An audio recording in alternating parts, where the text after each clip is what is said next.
বিধ্বস্ত ঘরবাড়ি নির্মাণ করে দেওয়া হবে প্রধানমন্ত্রী। সাবেক আইজিপির অঢেল সম্পদে হতবাক হাইকোর্ট। সেন্ট মার্টিনগামী বোটে ফের গুলিবর্ষণ, দ্বীপ জুড়ে আতঙ্ক। লায়লা ধর্ষণ মামলায় প্রিন্স মামুনের রিমান্ড নামঞ্জুর, কারাগারে পাঠানোর নির্দেশ। জাতিসংঘ গাজায় যুদ্ধবিরতির প্রস্তাব পাস। বিমান বিধ্বস্তে মালাউইয়ের ভাইস প্রেসিডেন্ট সহ নিহত 10। এবং লজ্জায় সাকিবের অবসর নেওয়া উচিত, সেবাগ। আসসালামু আলাইকুম, সবাইকে স্বাগত জানাচ্ছি মিলেনিয়াম টিভি ইউএসএ এর প্রতিদিনের বাংলা সংবাদে। আপনাদের সাথে রয়েছি আমি তানজিলা তমা। দেখছিলেন সংবাদ শিরোনাম, এবারে বিস্তারিত। প্রথমে বাংলাদেশ প্রসঙ্গ।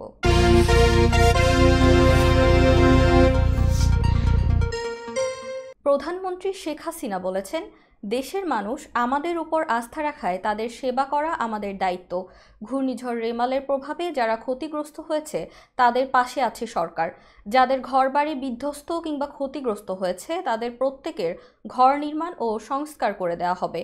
মঙ্গলবার গণভবন থেকে ভিডিও কনফারেন্সের মাধ্যমে লালমনিরহাট, কক্সবাজার এবং ভোলার সঙ্গে যুক্ত হয়ে সুবিধাভোগী কাছের জমির মালিকানা দলিল সহ বাড়ি হস্তান্তর অনুষ্ঠানে এসব কথা বলেন তিনি। প্রধানমন্ত্রী বলেন, দেশের মানুষ আমাদের উপর আস্থা রাখায় তাদের সেবা করা আমাদের দায়িত্ব। প্রতিকূল বৈশ্বিক পরিস্থিতির মধ্যেও প্রত্যেকের মৌলিক চাহিদা যাতে নিশ্চিত হয় সে ব্যবস্থা আমরা নিচ্ছি। কোনোভাবেই দেশ ও দেশের মানুষ পিছিয়ে থাকবে না। এ সময় শেখ হাসিনা বলেন, ঘূর্ণিঝড় রেমালের প্রভাবে যারা ক্ষতিগ্রস্ত তাদের পাশে আছে সরকার। যাদের ঘরবাড়ি বিধ্বস্ত কিংবা ক্ষতিগ্রস্ত হয়েছে তাদের প্রত্যেকের ঘর নির্মাণ ও সংস্কার করে দেওয়া হবে। কোথাও যাতে 1 ইঞ্চি জমি অনাবাদি না থাকে, যে যেভাবে পারেন উৎপাদন বাড়ান। এ কথা উল্লেখ করে প্রধানমন্ত্রী বলেন, ভিক্ষুক জাতির মর্যাদা থাকে না, কারো কাছে ভিক্ষা কিংবা মাথা পেতে চলতে চাই না। মাথা উঁচু করে যাতে চলতে পারে বাংলাদেশ, সেভাবেই দেশকে গড়ে তুলছি আমরা। একজন আইজিপি কিভাবে এত অঢেল সম্পদের মালিক হলেন তা নিয়ে বিস্ময় প্রকাশ করে প্রশ্ন রাখেন হাইকোর্ট। এ সময় হাইকোর্ট বলেন, আমাদের বিষয়টি হতবাক করেছে। মঙ্গলবার যশোরের স্থানীয় সরকার বিভাগের কয়েকটি সেতু নির্মাণ অনিয়মের শুনানিকালে বিচারপতি কামরুল কাদের ও খিজির হায়াতের বেঞ্চ সাবেক আইজিপি বেনজির আহমেদ প্রসঙ্গে এ মন্তব্য করেন। রিটকারী আইনজীবী শামসুল হক বিষয়টি নিশ্চিত করেন। শুনানিকালে আদালত বলেন, আপনাদের অনিয়মের বিষয়টি আমরা খতিয়ে দেখব। দেশ বিদেশে আলোচিত সমালোচিত হচ্ছে একজন সরকারি কর্মকর্তার অনিয়ম দুর্নীতি। একজন আইজিপি কিভাবে এত অঢেল সম্পদের মালিক হলেন, এটি আমাদের বিস্মিত করেছে। উল্লেখ্য, সাবেক আইজিপি বেনজির আহমেদ দুর্নীতি দমন কমিশনে দাখিল করা সম্পদ বিবরণীতে উল্লেখ করেছেন, রাজধানীর গুলশানে মোট ৯,১৯২ বর্গফিট আয়তনের 4টি ফ্ল্যাট মাত্র 2,19 লাখ টাকায় কিনেছেন। সেই হিসেবে প্রতি বর্গফুটের দাম পড়েছে 2,382 টাকা। তবে রাজধানীতে ফ্ল্যাট ও জমি ব্যবসার সঙ্গে জড়িতরা বলছেন, এই দামে গুলশানের মতো অভিজাত এলাকা তো দূরের কথা, ঢাকার আশেপাশের এলাকায়ও ফ্ল্যাট পাওয়া যাবে না। নেপাল থেকে 5 বছরের জন্য 40 মেগাওয়াট জলবিদ্যুৎ আমদানি করবে সরকার, যার প্রতি ইউনিটের খরচ 8 টাকা 17 পয়সা। মঙ্গলবার মন্ত্রিপরিষদ বিভাগে অনুষ্ঠিত ক্রয় সংক্রান্ত মন্ত্রিসভা কমিটির বৈঠকে এ প্রস্তাব অনুমোদন করা হয়েছে। বৈঠক শেষে মন্ত্রিপরিষদ বিভাগের সমন্বয় ও সংস্কার সচিব মোহাম্মদ মাহমুদুল হুসাইন খান সাংবাদিকদের জানান, নেপাল থেকে 5 বছরের জন্য 40 মেগাওয়াট জলবিদ্যুৎ আমদানি করবে সরকার, যার প্রতি ইউনিটের খরচ 8 টাকা 17 পয়সা। নেপালকে দিতে হবে প্রতি ইউনিট 6.40 মার্কিন ডলার। ভারত হয়ে এ বিদ্যুৎ আসায় দেশটিকে ট্রেডিং মার্জিন দিতে হবে জানিয়ে মাহমুদুল হোসাইন বলেন, ভারতকে ইউনিট প্রতি 0.59 রুপি দিতে হবে। ভারতকে ট্রান্সমিশন খরচও দিতে হবে, তবে খরচ নির্ধারিত হয়নি। জানা গেছে, বিদ্যুৎ আমদানির বিষয়ে গত বছরের মে মাসে বাংলাদেশ ও নেপালের মধ্যে একটি চুক্তি হয়। চুক্তি অনুযায়ী নেপালের ত্রিশুলি প্রকল্প থেকে 24 মেগাওয়াট এবং অন্য একটি বিদ্যুৎ কেন্দ্র থেকে 16 মেগাওয়াট সহ মোট 40 মেগাওয়াট বিদ্যুৎ বাংলাদেশে আসবে। ভারত হয়ে বাংলাদেশের ভেড়ামারায় জাতীয় গ্রিডে এই বিদ্যুৎ আসবে। কক্সবাজারের টেকনাফের নাফ নদী ও বঙ্গোপসাগরের মোহনাটি নাইখ্যাংদিয়া পয়েন্ট নামে পরিচিত, আর সেই নাইখ্যাংদিয়া পয়েন্টে অবস্থান নিয়েছে মিয়ানমারের অজ্ঞাত একটি অস্ত্রধারী গোষ্ঠী। এই গোষ্ঠীটি কোনোভাবেই টেকনাফ সেন্ট মার্টিন নৌ রুটে ট্রলার বা স্পিড বোট চলাচল করতে দিচ্ছে না। ওই রুটে ট্রলার বা বোট দেখার সঙ্গে সঙ্গেই গুলি করছে তারা। এতে দ্বীপ জুড়ে এখন চরম আতঙ্ক তৈরি হয়েছে। টেকনাফ থেকে সেন্ট মার্টিন যাওয়া পথে রোগী বহনকারী স্পিড বোটকে লক্ষ্য করে আবারও গুলিবর্ষণের ঘটনা ঘটেছে। এতে কোনো হতাহতের ঘটনা ঘটেনি। মঙ্গলবার সকাল 10টার দিকে টেকনাফের শাহপরীর দ্বীপ থেকে সেন্ট মার্টিন যাত্রাকালে নাফ নদের মোহনায় নাইখ্যাংদিয়া পৌঁছালে এই ঘটনা ঘটে। প্রত্যক্ষদর্শীর বরাতে বোট মালিক সমিতির সেক্রেটারি সৈয়দ আলম জানান, টেকনাফ থেকে চিকিৎসা শেষে সেন্ট মার্টিন ফেরার পথে একটি স্পিড বোট লক্ষ্য করে গুলি ছোড়ে। পূর্বে মিয়ানমারের অভ্যন্তর থেকে গুলি ছুড়লেও আজ ছোট ডিঙি নৌকায় করে নদীতে নেমে গুলি বর্ষণ করে। এ সময় স্পিড বোটে থাকা যাত্রীরা আতঙ্কিত হয়ে পরে তারা নিরাপদে সেন্ট মার্টিনে পৌঁছায়। টেকনাফ উপজেলা নির্বাহী কর্মকর্তা ইউএনও মোহাম্মদ আদনান চৌধুরী জানিয়েছেন, বিষয়টি সকল পর্যায়ের ঊর্ধ্বতন মহলকে অবহিত করা হয়েছে। পরিস্থিতি খুবই খারাপ। এর প্রেক্ষিতে দ্বীপে অবস্থানরত মানুষ খাদ্য সংকটে পড়বে। ওই এলাকায় মিয়ানমার সীমান্তরক্ষী বাহিনী নাকি বিদ্রোহীরা গুলি চালাচ্ছে তা নিশ্চিত করে বলা যাচ্ছে না। বান্ধবী লায়লা আক্তার ফারহাদের করা ধর্ষণ মামলায় টিকটকার আব্দুল্লাহ আল মামুন ওরফে প্রিন্স মামুনের রিমান্ড নামঞ্জুর করে তাকে কারাগারে পাঠানোর আদেশ দিয়েছেন আদালত। মঙ্গলবার ঢাকার মেট্রোপলিটন ম্যাজিস্ট্রেট মোহাম্মদ মামুনুর রশিদ এ আদেশ দেন। গত 10 জুন রাত ঢাকা চট্টগ্রাম মহাসড়কের জেলার দাউদকান্দি টোল প্লাজা এলাকা থেকে তাকে গ্রেফতার করে ঢাকায় নিয়ে আসে পুলিশ। দেশের একটি গণমাধ্যমে দাউদকান্দি থানার ভারপ্রাপ্ত কর্মকর্তা মোহাম্মদ মোজাম্মেল হক বলেন, টিকটকার মামুনের বিরুদ্ধে ঢাকা ক্যান্টনমেন্ট থানায় একটি ধর্ষণের অভিযোগ করা হয়। পরবর্তীতে মামুন কুমিল্লায় অবস্থান করেছে। এমন তথ্যের ভিত্তিতে ঢাকা ক্যান্টনমেন্ট থানা পুলিশ আমাদেরকে তাকে গ্রেপ্তারের জন্য একটি রিকুইজিশন প্রেরণ করে। তিনি আরও বলেন, এরপরই দাউদকান্দি টোল প্লাজা এলাকায় অভিযান পরিচালনা করা রাত 9:30টার দিকে তাকে গ্রেপ্তার করে পুলিশ। গত 9 জুন রাজধানীর ক্যান্টনমেন্ট থানায় প্রিন্স মামুনের বিরুদ্ধে ধর্ষণ মামলা করেন টিকটকার লায়লা। অভিযোগপত্রে তিনি উল্লেখ করেন, মামলার বিবাদী আব্দুল্লাহ আল মামুন ওরফে প্রিন্স মামুনের সঙ্গে আমার গত 3 বছর আগে সামাজিক যোগাযোগ মাধ্যম ফেসবুকে পরিচয় হয়। পরিচয়ের এক পর্যায়ে মামুন আমাকে বিয়ে করবে মর্মে প্রলোভন দেখিয়ে আমার সঙ্গে প্রেমের সম্পর্ক স্থাপন করে। সে আমাকে জানায় তার ঢাকায় থাকার মতো নিজস্ব কোনো বাসা নেই। যেহেতু প্রেমের সম্পর্ক সৃষ্টি হয় এবং মামুন আমাকে বিয়ে করবে বলে জানায়, তাই তার কথা সরল মনে বিশ্বাস করে তাকে আমার বাসায় থাকার অনুমতি দিই। 2022 সালের 7 জানুয়ারি মামুন তার মাকে সঙ্গে নিয়ে আমার বাসায় এসে বসবাস করতে থাকে। ওই দিন থেকে সে আমার বাসায় আমার সঙ্গে একই রুমে থাকতে শুরু করে।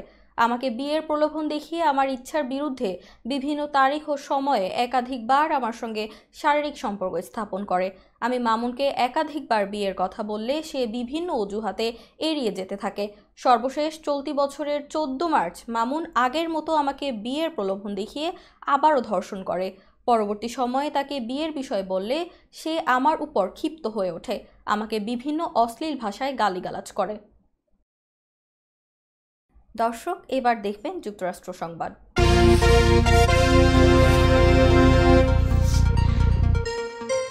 জাতিসংঘ নিরাপত্তা পরিষদে ফিলিস্তিনের গাজায় যুদ্ধবিরতির প্রস্তাব পাশ হয়েছে। সোমবার প্রস্তাবটির উপর নিরাপত্তা পরিষদে ভোটাভুটি হয়।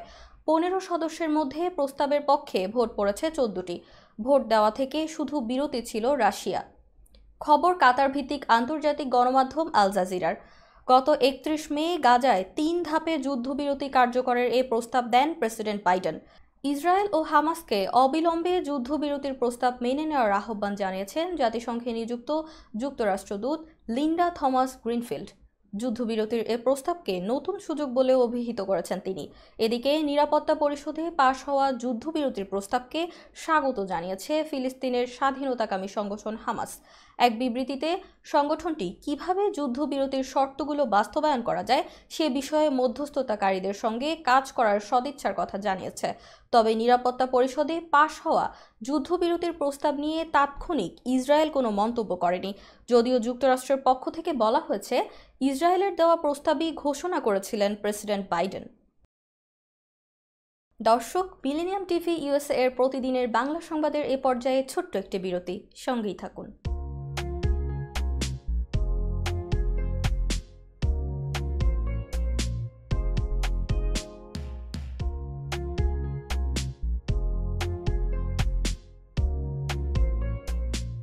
কি ব্যাপার, অমন মূর্তির মতো করে দাঁড়িয়ে আছো কেন?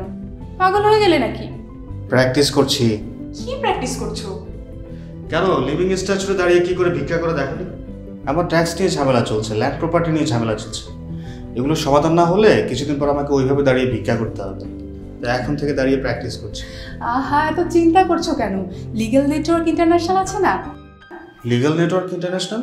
হ্যাঁ, কিছুদিন আগে ইন্স্যুরেন্স দিয়ে সম্পভাবীদের একটা ঝামেলা হলো না, লিগ্যাল নেটওয়ার্কের মাধ্যমেই তো সেটা সমাধান হলো।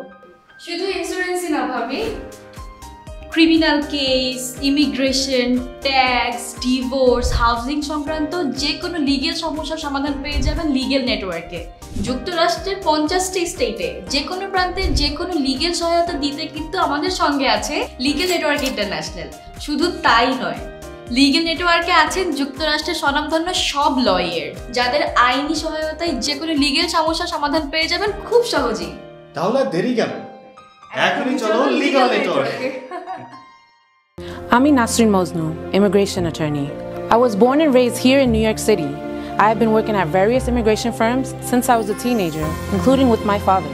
I'm passionate and dedicated about immigration. I am committed to provide my clients with nothing but the best. আমরা অ্যাসাইলাম অফিস, ইমিগ্রেশন কোর্ট সহ যুক্তরাষ্ট্রের 50টি স্টেট ও বাংলাদেশ কনসুলেটে আপনাদের আইনগত সহায়তার নিশ্চয়তা দিচ্ছি।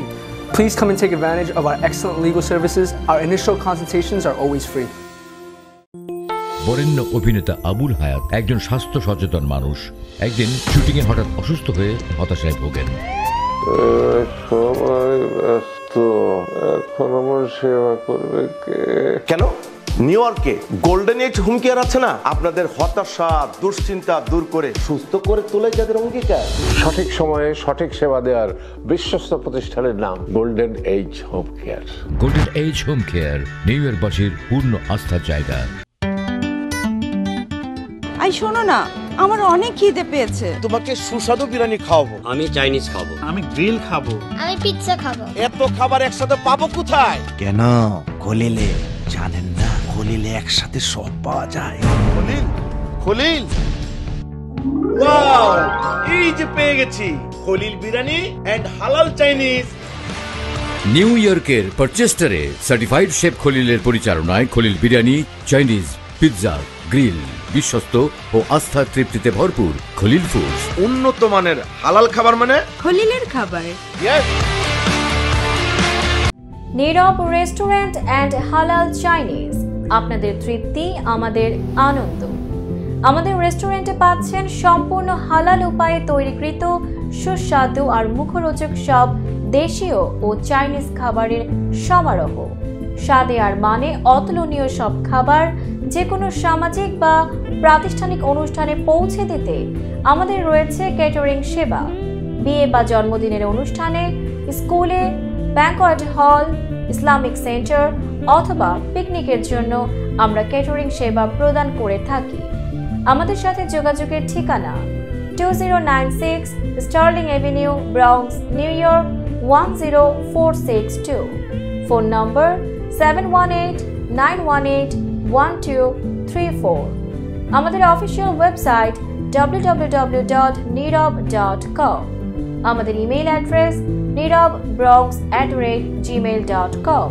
এছাড়া নীরব রেস্টুরেন্টের স্বত্বাধিকারী মোহাম্মদ রেহমানের সাথে যোগাযোগ করতে পারেন।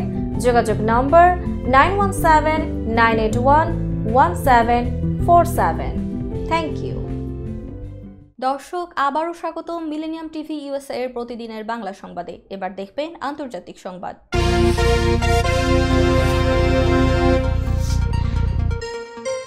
বিমান বিমান বিধ্বস্ত হয়ে পূর্ব আফ্রিকার দেশ মালউইয়ের ভাইস প্রেসিডেন্ট সাউলোস চিলিমা নিহত হয়েছেন। এছাড়াও প্রাণ হারিয়েছেন বিমানটিতে থাকা আরও 9 জন। মঙ্গলবার দেশটির সরকার এক বিবৃতিতে বিষয়টি নিশ্চিত করেছে বলে জানিয়েছেন সংবাদ মাধ্যম টাইমস নাও। এর আগে চিলিমাকে বহনকারী বিমানটি নিখোঁজ হওয়ার খবর পাওয়া যায়। বিবৃতিতে বলা হয়েছে, প্রেসিডেন্টের কার্যালয় ও মন্ত্রিসভা থেকে সাধারণ জনগণকে জানাতে চাই, সোমবার নিখোঁজ হওয়া মালাউল ডিফেন্স ফোর্সের বিমানটির উদ্ধার অভিযান শেষ হয়েছে। বিমানটিতে থাকা ভাইস প্রেসিডেন্ট সাউলোস ক্লাউস চিলিমা সহ 10 জনকে আজ সকালে চিকানগাওয়ায় পাওয়া গেছে। এতে আরও বলা হয়, দুর্ভাগ্যবশত বিমানটিতে থাকা সবাই নিহত হয়েছেন। বিমানটি রাডারের বাইরে চলে যাওয়ার সঙ্গে সঙ্গেই মালাউইয়ের প্রতিরক্ষা বাহিনী, পুলিশ সার্ভিস, বেসামরিক বিমান চলাচল বিভাগ সহ বিভিন্ন সংস্থা অনুসন্ধান ও উদ্ধার অভিযান পরিচালনা করে। প্রতিবেদন মতে, বিমান দুর্ঘটনার খবর দেশটির প্রেসিডেন্ট ডক্টর লাজারাস ম্যাককার্থি চাকভেরাকে জানানো হয়েছে। তিনি দুর্ঘটনায় নিহত ভাইস প্রেসিডেন্টের পরিবার সহ অন্যান্যদের পরিবারের প্রতি গভীর সমবেদনা প্রকাশ করেছেন। ইয়েমেনে নৌকা ডুবে অন্তত 38 জন অভিবাসীর মৃত্যু হয়েছে। স্থানীয় সময় সোমবার এই দুর্ঘটনা ঘটে বলে জানা গেছে। স্থানীয় কর্মকর্তাদের বরাত দিয়ে বার্তা সংস্থা রয়টার্স এক প্রতিবেদনে জানিয়েছে, হর্ন অব আফ্রিকা থেকে ইয়েমেনের বন্দর শহর এডেনে একটি নৌকা যাচ্ছিল। পরে সেটি ডুবে গিয়ে 38 জন অভিবাসীর প্রাণহানির ঘটনা ঘটে। এছাড়াও নিখোঁজ রয়েছেন শতাধিক যাত্রী। ইয়েমেনের রোদুম জেলার পরিচালক হাদি আল খুরমা রয়টার্সকে বলেন, এডেনের পূর্বে সাপওয়া গভর্নরেটের তীরে পৌঁছানোর আগেই নৌকাটি ডুবে যায়। এ সময় মৎস্যজীবী এবং স্থানীয় বাসিন্দারা ঘটনাস্থল থেকে 78 জনকে উদ্ধার করতে পেরেছেন। স্থানীয়রা জানান, নৌকাটিতে আরও 100 জনের মতো যাত্রী ছিল, যাদের সন্ধান এখনও পাওয়া যায়নি। তাদের উদ্ধারের কাজ চলছে। আন্তর্জাতিকভাবে স্বীকৃত জিবুতি, ইরিত্রিয়া, ইথিওপিয়া এবং সোমালিয়া দেশসমূহ নিয়ে হর্ন অব আফ্রিকা গঠিত। জাতিসংঘের তথ্য অনুযায়ী গত বছর হর্ন অব আফ্রিকা থেকে 97,000 অভিবাসী ইয়েমেনে পাড়ি জমিয়েছে। দর্শক, মিলেনিয়াম টিভি ইউএসএ এর প্রতিদিনের বাংলা সংবাদের এই পর্যায়ে আবারও ছোট্ট একটি বিরতি। সঙ্গেই থাকুন।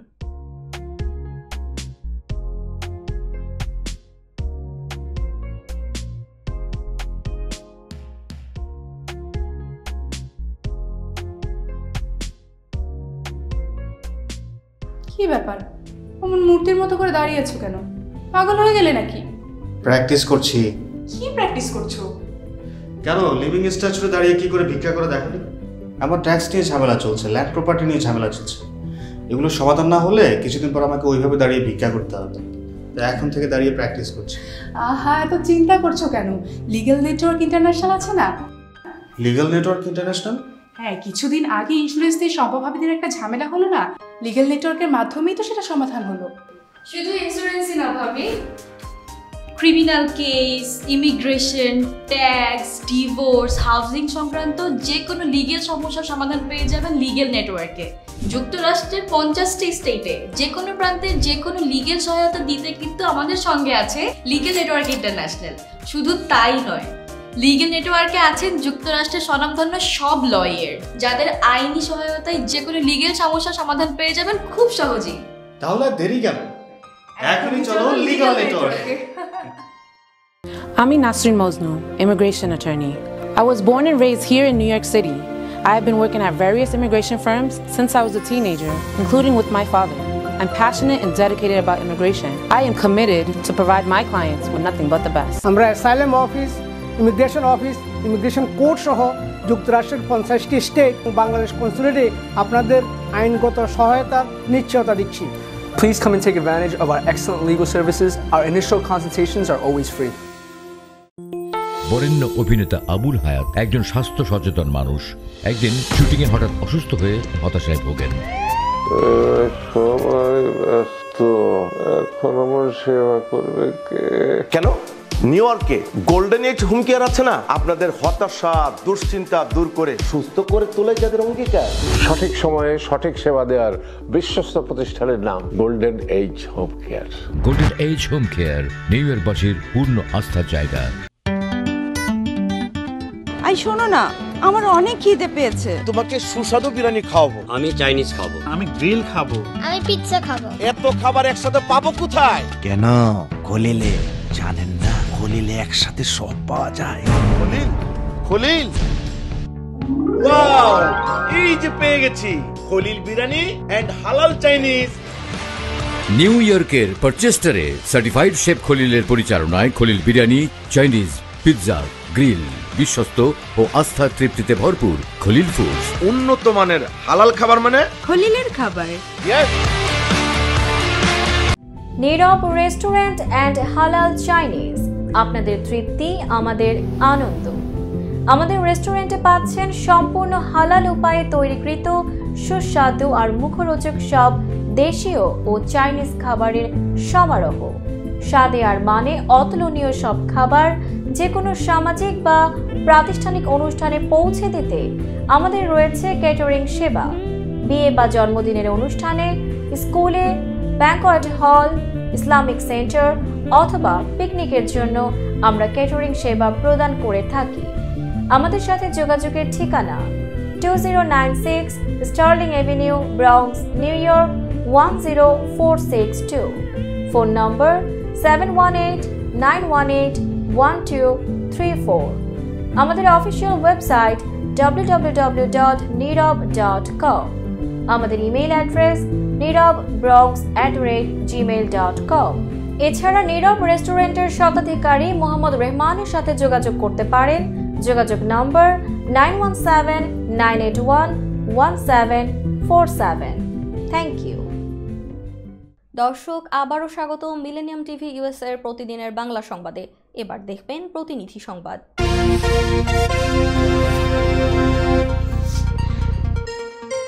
মহান মুক্তিযুদ্ধের চেতনা বাস্তবায়ন ও বঙ্গবন্ধুর স্বপ্নের সোনার বাংলা গঠন করার লক্ষ্যে মুক্তিযুদ্ধ প্রজন্ম কমান্ড কেন্দ্রীয় সংসদের চেয়ারম্যান মাসুদ রানা ও মুক্তিযুদ্ধ প্রজন্ম কমান্ড কেন্দ্রীয় সংসদের মহাসচিব তারিকুল ইসলাম মহিন এবং মুক্তিযুদ্ধ প্রজন্ম কমান্ড কেন্দ্রীয় সংসদের যুগ্ম মহাসচিব আসাদ মুন্সির নেতৃত্বে মাদারীপুর জেলা শাখার 33 সদস্য বিশিষ্ট আংশিক কমিটি অনুমোদন দেওয়া হয়।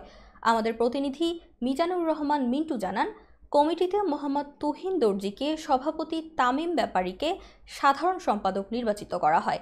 কমিটিতে অন্যান্যদের মধ্যে যাদের দায়িত্ব প্রদান করা হয়, সিনিয়র সহসভাপতি পদে সাগর মাল, সহসভাপতি জামাল মাতব্বর, 1 নং যুগ্ম সম্পাদক দিহান খান, যুগ্ম সাধারণ সম্পাদক মোহাম্মদ অনিক দর্জি, সাংগঠনিক সম্পাদক আপু ব্যাপারী, সাংগঠনিক সম্পাদক জীবন শিকদার, দপ্তর সম্পাদক সাব্বির আহমেদ, ক্রীড়া সম্পাদক মইনুল ইসলাম মঈন।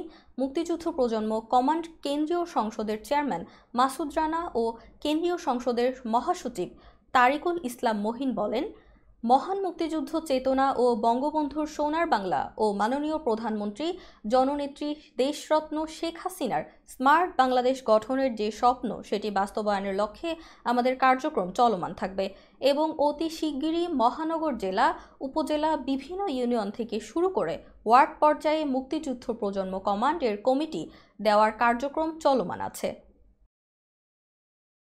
মিশিগানের ওয়ারেনের রান্নাঘর রেস্টুরেন্টে মোবাইল কনসুলেট সার্ভিস সম্পন্ন হয়েছে গত 8 ও 9 জুন 2024। উইকেন্ডে অর্থাৎ শনিবার ও রবিবার অনুষ্ঠিত বাংলাদেশ দূতাবাস আমেরিকার আয়োজনে এতে মিশিগানের অসংখ্য প্রবাসী বাংলাদেশি সেবা নিয়েছেন। Passport apply, renew, no visa required, dual citizenship সেবা সহ নানা পরামর্শ নেন তারা। 2 দিনব্যাপী এ সেবা পেয়ে প্রবাসী বাংলাদেশিরা খুব খুশি। আসলে এখানে অত্যন্ত সুন্দরভাবে আমেরিকান বাংলাদেশি এমবেসিটা সার্ভিস দিতেছে 2 দিন ধরে। আমরা খুবই সন্তুষ্ট, আপনারা যে ব্যবহার, চলন সবকিছু আমাদের কিছু ভালো লাগছে। এইভাবে আসলে নিশ্চয়ই আমাদের দুঃখ লাঘব হবে, এই বলে আমি আপনাদের ধন্যবাদ জানাচ্ছি। ও তারা প্রতি বছর এই ধরনের সেবা আশা করে বাংলাদেশ দূতাবাসের পক্ষ থেকে। গত বছর এ সেবা মিশিগানবাসী পাননি বলে অনেকে হতাশা ও ক্ষোভ প্রকাশ করেছেন। মিশিগান থেকে রিপোর্টটি পাঠিয়েছেন মিলেনিয়াম টিভি ইউএসএ এর বিশেষ প্রতিনিধি মাহফুজ আদনান। দর্শক, এবার দেখবেন বিনোদন সংবাদ।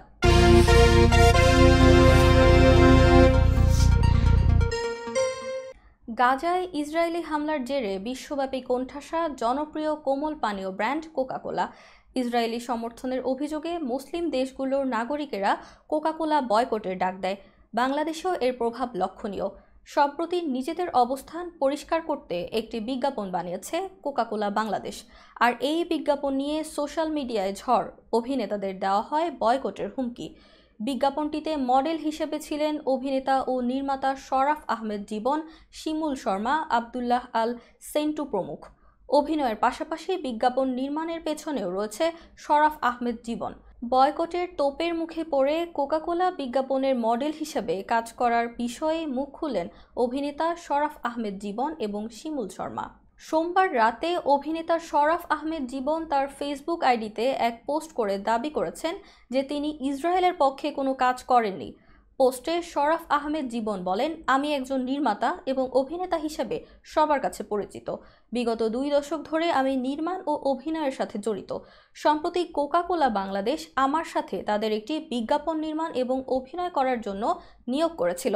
আমি শুধুমাত্র তাদের দেয়া তথ্য ও উপাত্তই কাজটিতে তুলে ধরেছি। বিজ্ঞাপনটি প্রচার হবার পর থেকে আমি আপনাদের অনেক মিশ্র প্রতিক্রিয়া লক্ষ্য করছি এবং আপনাদের প্রতি সম্মান জানিয়ে আমি আবারও বলতে চাই, কাজটি শুধুই আমার পেশাগত জীবনের একটি অংশ মাত্র। ব্যক্তিগত জীবনে আমি সবসময় মানবাধিকার বিরোধী যে কোনো আগ্রাসনের বিপক্ষে দাঁড়িয়েছি এবং আপনাদের অনুভূতি ও মতামতের প্রতি শ্রদ্ধাশীল থেকেছি। এখানে আমি কোথাও ইসরায়েলের পক্ষ নেইনি এবং আমি কখনোই ইসরায়েলের পক্ষে নই। এদিকে এক ফেসবুকে পোস্টে ক্ষমা চেয়েছেন অভিনেতা শিমুলও। দর্শক, এবার দেখবেন খেলার সংবাদ।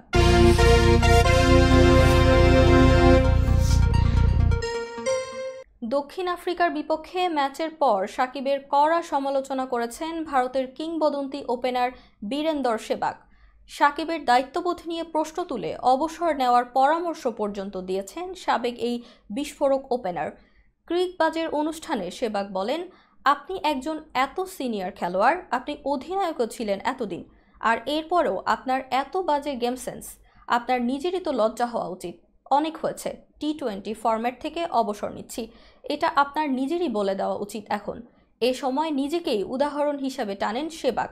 আমি তো 2য় বা 3য় বিশ্বকাপে, যখন আমরা শ্রীলঙ্কায় অনুষ্ঠিত বিশ্বকাপ খেলছিলাম, তখন আমি অনুধাবন করলাম ডেল স্টেইন মর্নে মর্কেল আফগানিস্তানের একজন বাঁহাতি ফাস্ট বোলার ছিল, তাদেরকে মারতে পারছি না। তখনই তো আমি সিলেক্টরদের বলে দিয়েছিলাম আমাকে যেন আন্তর্জাতিক টি-20তে বিবেচনা না করা হয়, আমি শুধু ওয়ানডে ও টেস্ট খেলতে চাই। এই অনুষ্ঠানে সেহবাগ জানান, টি-20তে আরও আগেই সাকিবের অবসর নেওয়া উচিত ছিল। সংবাদ শেষ করার পূর্বে শিরোনামগুলো আরও একবার। ঘূর্ণিঝড় রেমালে বিধ্বস্ত ঘরবাড়ি নির্মাণ করে দেওয়া হবে, প্রধানমন্ত্রী। সাবেক আইজিপির অঢেল সম্পদে হতবাক হাইকোর্ট। সেন্ট মার্টিনগামী বোটে ফের গুলিবর্ষণ, দ্বীপ জুড়ে আতঙ্ক। লায়লা ধর্ষণ মামলায় প্রিন্স মামুনের রিমান্ড নামঞ্জুর, কারাগারে পাঠানোর নির্দেশ। জাতিসংঘ গাজায় যুদ্ধবিরতির প্রস্তাব পাস। বিমান বিধ্বস্তে মালাউইয়ের ভাইস প্রেসিডেন্ট সহ নিহত 10। এবং লজ্জায় সাকিবের অবসর নেওয়া উচিত, সেহবাগ। এই ছিল মিলেনিয়াম টিভি ইউএসএ এর প্রতিদিনের বাংলা সংবাদে। মিলেনিয়াম সংবাদ দেখতে লগ ইন করুন আমাদের সামাজিক যোগাযোগের সাইট facebook.com/millenniumtvusa বাংলা এবং youtube.com/officialmillenniumtv। এছাড়াও সংবাদের সর্বশেষ আপডেট জানতে ভিজিট করুন আমাদের নিয়মিত ওয়েবসাইট www.millenniumtvusa.com এবং www.millenniumtv.org। প্রিয় দর্শক, মিলেনিয়াম টিভি দেখুন সকল অ্যান্ড্রয়েড ফোনে, iOS ও Apple TV, Amazon Fire TV, Roku TV এবং সকল স্মার্ট টিভিতে। এছাড়াও মিলেনিয়াম টিভি দেখতে পারেন সমস্ত ইউরোপীয় দেশ এবং অস্ট্রেলিয়ায় স্কাই নেটওয়ার্কে, বিশ্বব্যাপী জাদু টিভি, রেডিয়েন্ট আইপি টিভি, জাগো বিটি নেটওয়ার্ক এবং বিশ্বব্যাপী হরাইজন স্যাটেলাইটে। আপনারা যেখানেই থাকুন, ভালো থাকুন, সুস্থ থাকুন, মিলেনিয়াম টিভির সাথেই থাকুন। আল্লাহ হাফেজ।